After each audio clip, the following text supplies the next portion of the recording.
This is Econo Chat. Let's talk business with Mr. Daniel Steinman. I'm your hostess, Elsabe Divignani.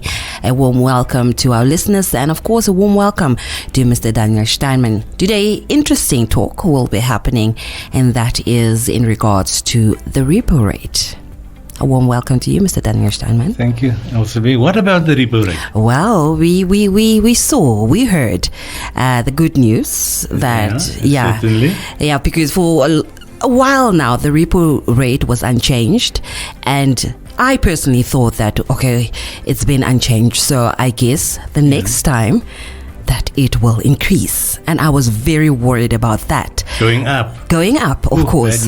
Bad news. Yeah, so it was a shocker. I didn't see it coming. Yeah. But I guess this talk probably influenced them a bit. Didn't somebody on this program sort of insinuate that he's not convinced they know what they're doing? We will not mention names for now. Okay. Yeah. Okay. No. I'm often asked, what do you look for? The people ask me my opinion on the certain type of signals that I'm looking for. Yeah.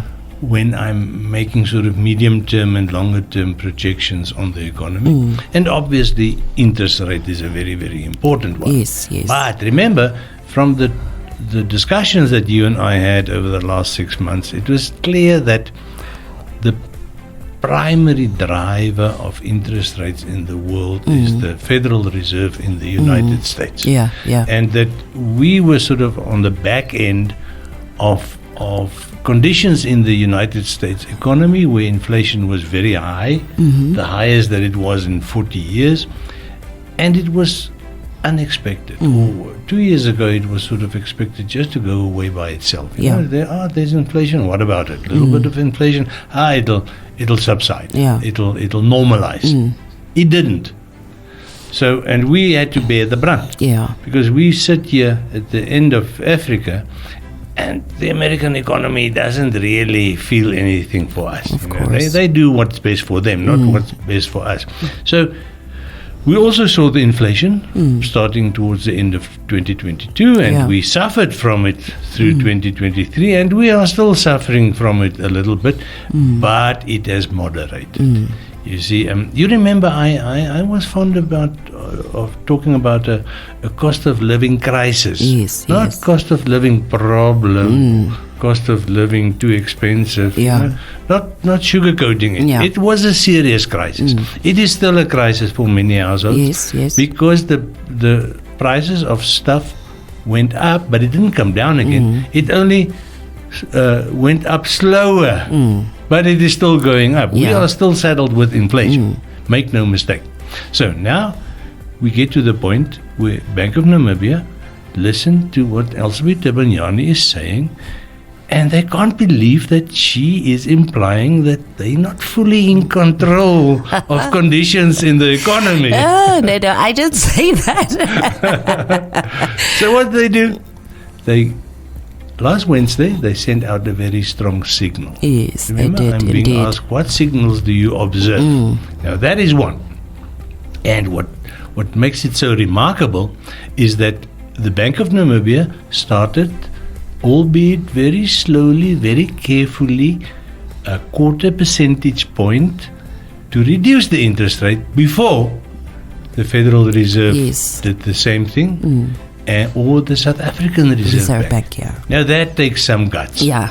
No, it really does. It really does. I was actually quite amazed. You said didn't see it coming. I also didn't see it coming because I was waiting for the American interest rates to signal worldwide. Yes. Okay, and we have turned the tide. Yeah. And I was very impressed afterwards when I sat back and I sort of digested, I chew on it. What exactly happened here that they decided to sort of lead the curve. Yeah. And I have to tell you, Elsabe, it was a nice surprise. It was. It was. Remember, the one thing that the central banks always keeping sort of in the corner of the eye is inflation.